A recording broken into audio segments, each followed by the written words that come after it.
Hey guys, thanks for watching this video. Sorry you have to do this, but hopefully it'll be pretty quick. This lesson is on complex zeros and the fundamental theorem of algebra. So we're going to be doing a lot of the same stuff we've done, but with imaginary numbers. So sometimes I'm going to ask you to pause the video, work it on your own, and check it just like you would if we were in class. So do that for me, and make sure you're taking notes because I'm going to take your notes for a grade. And by notes, I mean every single thing I write down, you have to write down. So the first one sets the factor, find all zeros, and write the complete factorization. First thing you need to do is factor to solve. That's the only way we can solve this fourth term. Or if you would rather do the rational zero test and divide something in and get it down to a quadratic, you can. But this can be solved by factor by grouping. So pause and do that for me and find all the zeros. Okay, so I factored by grouping. Don't forget when you can't pull anything out, you did pull out a 1. So you shouldn't have gotten x squared here. It's x squared plus 1. And then set equal to 0, find my factors, solved.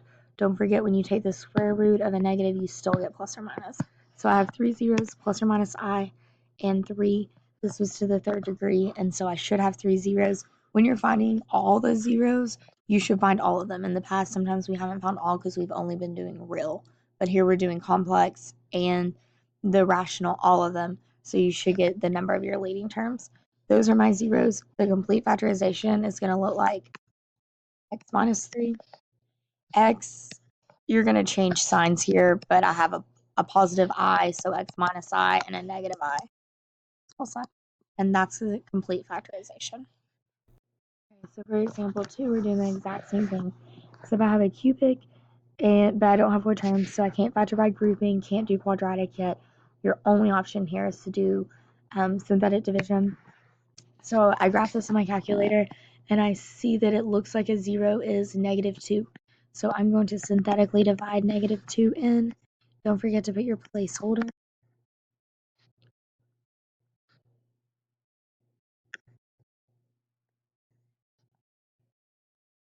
And indeed, negative 2 is a 0 because I got a remainder of 0. So there's one of my zeros. I need to find 2 others. You can continue to do synthetic division here, or now that I started with a leading term of 3, I have a quadratic and I can factor this or do quadratic formula. I'm going to start there. I know I'm in a section talking about complex numbers, so I know there's a good chance that this is not going to be factorable. You can check it's not, so I'm going to do quadratic formula.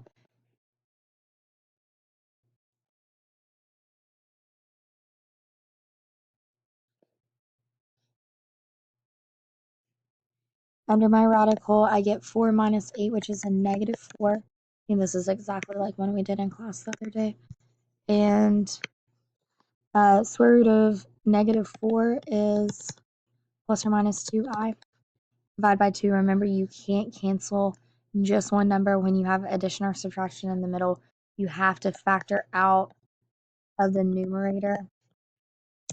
And so here I have 3 solutions, 3 zeros.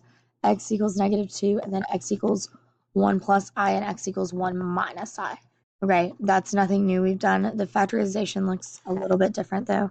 My first number is going to be x plus 2, and then I'm going to do x minus, here was one of my solutions, and then x minus the other solution, which is going to change the signs.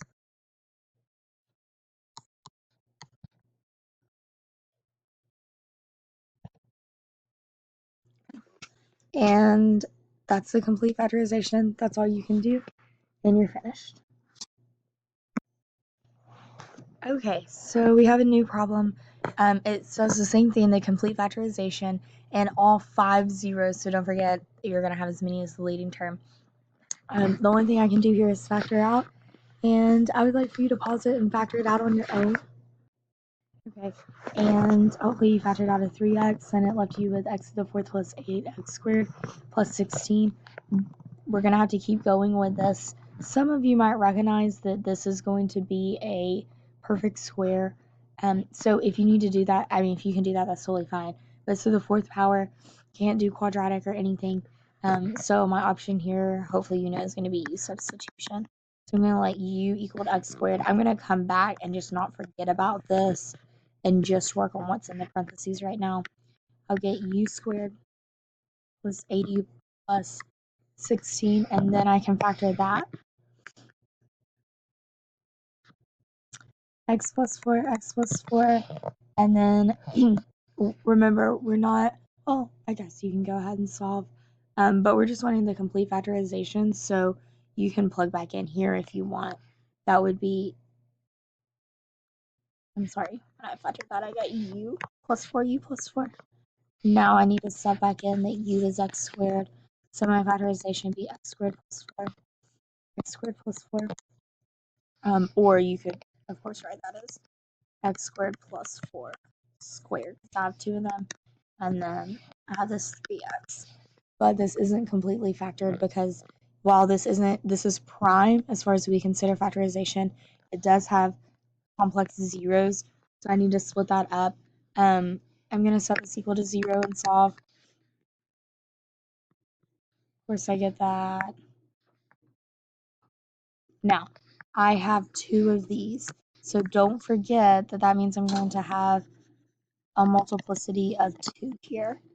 So right away we get rid of that squared, but I still have that multiplicity of 2. And the square root of negative 4 plus or minus 2i. So I found 1 0 here, 2 zeros here, but it told us there's 5 zeros. The 2 zeros you're missing are this multiplicity of 2.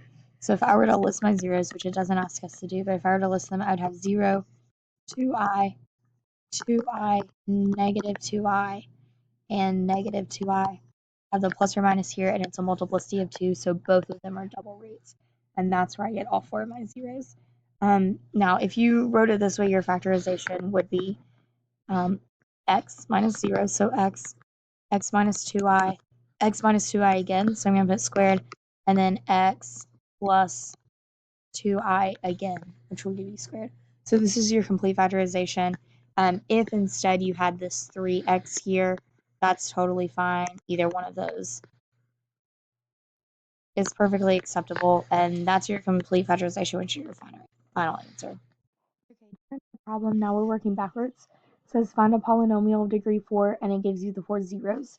And so we did this the other day, but we did it with real numbers. Now we're doing it with complex numbers, and it gives us this extra piece of information. So you can have a lot of polynomials of degree 4 with these zeros. They can have different coefficients, and they would all be, if it was a line, parallel, and they would all have the same solution set. So what this tells us is, hey, we're going to have a coefficient. And so what we'll do is we'll do the same thing we've done. Put all our zeros. Sorry, technically that would be x minus 2, and that would be x plus 2. But we're going to have some number out front that's going to make this p of 3 be 25. And we actually won't deal with that till later. Okay, pause the video and FOIL these 4. Okay, so I foiled these and foiled these. They're both conjugates, so my middle terms dropped out, so I really just did first squared minus last squared. My I squared is a negative 1, and then I foiled these. You did not have to do it in that order whatsoever, but whatever order you did when you simplified it, you should have got 2x squared minus 3, 2x to the 4th minus 3, x squared minus 4. And then don't forget I have this a in front. So 2, 3, 2, negative 3, negative 4 might not be my coefficients. It might be another set that, like 4, negative 6, and negative 8. So here's our equation. We're almost done, but we have to use this p of 3 equals 25 up here. So if I plug in p of 3,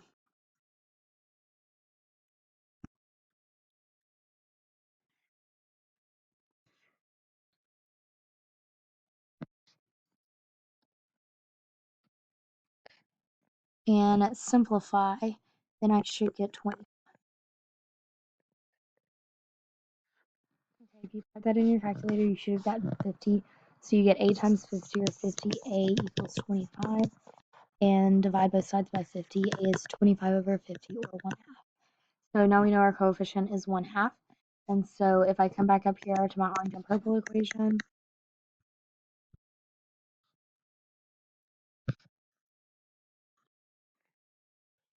that's it. Of course, that's not simplified. I would want to distribute that.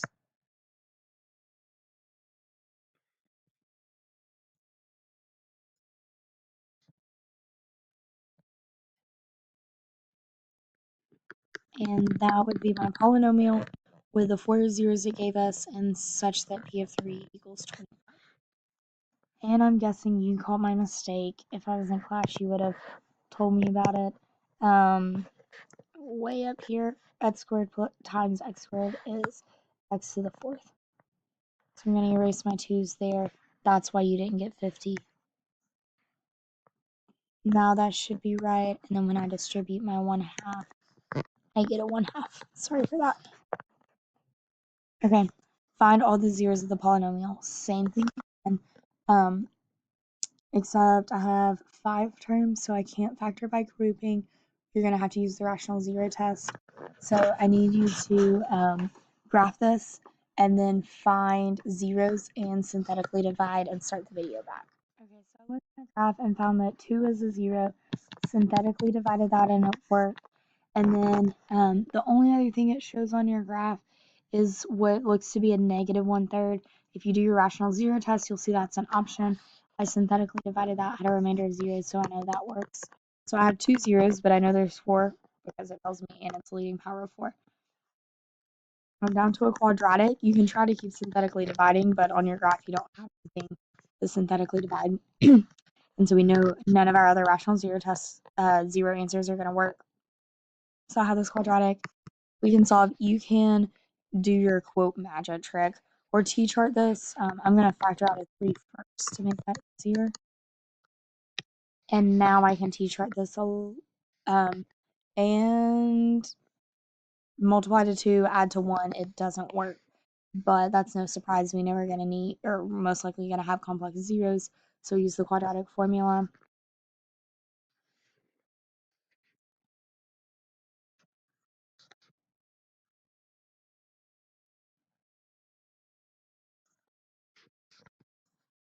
You could have done the quadratic formula up here, but my coefficients are just a lot bigger. So if you can factor something out, it just makes it a lot easier to work with. It's like you've already reduced, but either one should get you the same answer by the time you finish. 1 minus 8 is negative 7. The square root of negative 7 is the square root of 7i. Oh, for 5th period, William, I'll put that up front for you. And that's what I get. And so if I wrote that the other way, which you don't have to, but I told you I normally prefer not to, but either way.